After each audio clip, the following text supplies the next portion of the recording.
दोस्तों नमस्कार, मैं हूं रूपा पंडित। कारा न्यूज की खास मुलाकात में आप सभी का बहुत बहुत स्वागत है। जैसा कि आप सभी को पता है कि महानगर पालिका उम्मीदवार जो हैं लगभग तय हो चुके हैं और आज मेरे साथ हैं प्रभाग क्रमांक 2 से सरिता मिलिंद माने मैम, जो कि बाय प्रोफेशन तो डॉक्टर हैं, लेकिन समाज सेवा की भावना जो है उनमें काफ़ी समय से ही जो है वो आ रही है। बिकॉज डॉक्टर मिलिंद माने सर जो हैं 2014 से ही, जब से उन्होंने भारतीय जनता पार्टी में आमदार पद मिला है, तब से ही वो जो है लोगों के लिए जो है डाउन टू अर्थ पर्सनालिटी रहे हैं।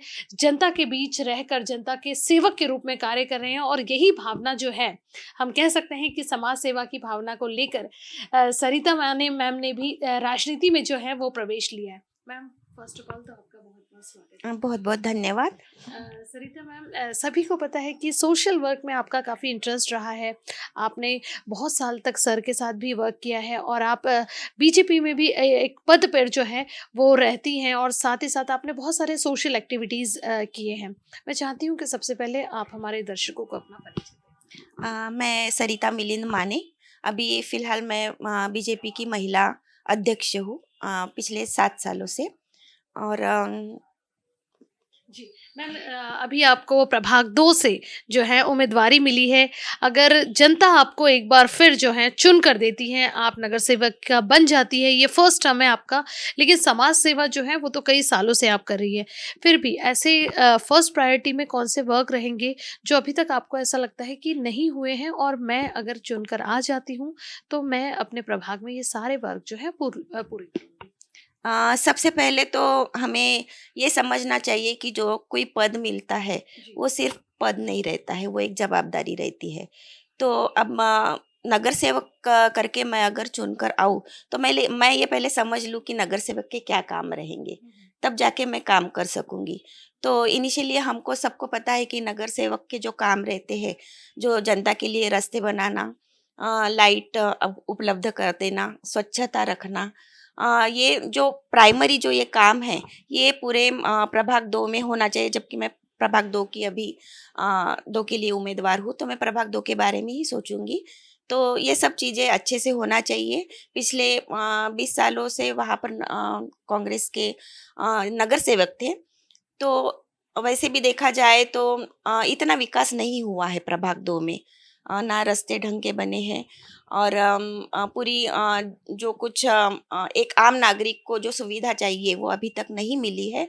तो सबसे पहले तो मैं सर्वे करूँगी, लोगों में जाऊँगी, उनका सुनूँगी और फर्स्ट प्रायोरिटी में क्या करना चाहिए, उसको प्रायोरिटी देके मैं काम करूँगी। बहुत अच्छी बात कही मैम, क्योंकि आज भी उत्तर नागपुर जो है बाकी क्षेत्रों की तुलना में सबसे पिछड़ा हुआ माना जाता है। यहाँ पर कई वर्षों से जो है वो कांग्रेस की सत्ता रही है, लेकिन हमने एक चीज़ और नोटिस किया है कि जहाँ भी बीजेपी के नगर सेवक रहे हैं, वो प्रभाग जो है वो काफ़ी पॉश है और डेवलपमेंट से रिलेटेड जो वर्क है वो काफ़ी हुए हैं। तो जनता आपसे भी एक्सपेक्ट कर रही है कि प्रभाग 2 में जो भी मूलभूत सुविधाओं से लोग अभी तक वंचित थे, वो लगभग पूरे फुलफिल होंगे। तो ऐसी कोई चीज़ आपने नोटिस की है जो आप चाहेंगे कि करें? क्योंकि आजकल फॉर एग्ज़ाम्पल मैं बताना चाहूँगी कि आजकल गार्डन्स जो हैं, वो बड़े बुज़ुर्गों के तक सीमित नहीं रह गए हैं। तो लाइटिंग का इश्यू है, बहुत सारी चीज़ें हैं, तो वहाँ पर भी आप कुछ काम करेंगी? बिल्कुल काम करेंगे। मैंने आपको बताया है कि मतलब अभी बहुत सारी चीज़ें करना है। हम तो पहले रास्तों को प्राधान्य देंगे। जी। अ ये जो गार्डन वगैरह है, जहाँ पर पूरा फुलफ़िल हो जाता है बाकी की सुविधाएँ, तब जाके अपन गार्डन की तरफ ध्यान दे सकते हैं। जी। जो एरिया है जहाँ पर गार्डन की माँग होती है, वो वही एक व्यक्ति उसकी माँग करता है जहाँ पर पूरी सुविधा रहती है। जैसे रोड रहते हैं, लाइट्स रहते बिल्कुल, हैं, बिल्कुल। तो वो जाके फिर बगीचे की माँग करेंगे। तो वही मेरा कहना यही है कि जहाँ पर रास्ते चलने के लिए रास्ते होना बहुत ज़रूरी है, अभी भी नहीं है जी। प्रभाग 2 में। जी। तो वो भी करेंगे। और जिनको ये आपने जो बोला है अभी बगीचा वगैरह, तो नेचुरली वो तो करेंगे। मतलब स्ट्रीट लाइट से रिलेटेड रात के समय में कोई इश्यू ना हो, बिल्कुल, क्योंकि सबसे ज़्यादा जैसा हम देखते हैं कि इसी रिंग रोड पे जो है सारे ट्रकें, ट्रेलर, सारी चीज़ें चलती है, हैवी व्हीकल्स चलते हैं, तो रोड एक्सीडेंट का भी खतरा रहता है। तो बहुत अच्छा बात कही आपने कि सबसे पहले सड़क को ठीक से ठीक करना ज़रूरी है, ताकि रोड हादसे जो हैं वो टाले जा सके। इसके अलावा मैम, महिला सुरक्षा को लेकर आप क्या राय रखती है?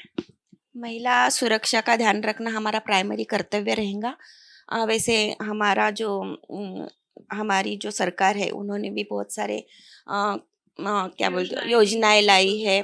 सतर्क पुलिस भी रहते हैं। तो मतलब उसके थ्रू हम महिलाओं का ध्यान रखेंगे। अ, किसी महिलाओं को हमारी आवश्यकता रहेगी तो हम तुरंत अवेलेबल कैसे हो सकेंगे उसका ध्यान तो रखेंगे। आप लोगों की मतलब एक कम्युनिटी बनी है कि अगर कोई भी इश्यूज होते हैं, बिकॉज कहते हैं ना कि एक महिला ही महिला का दर्द समझती है, तो प्रभाग 2 से वो भी एक ऐसी महिला को उम्मीदवारी मिली है जो लगभग सभी के सुख दुख में शामिल होती हैं।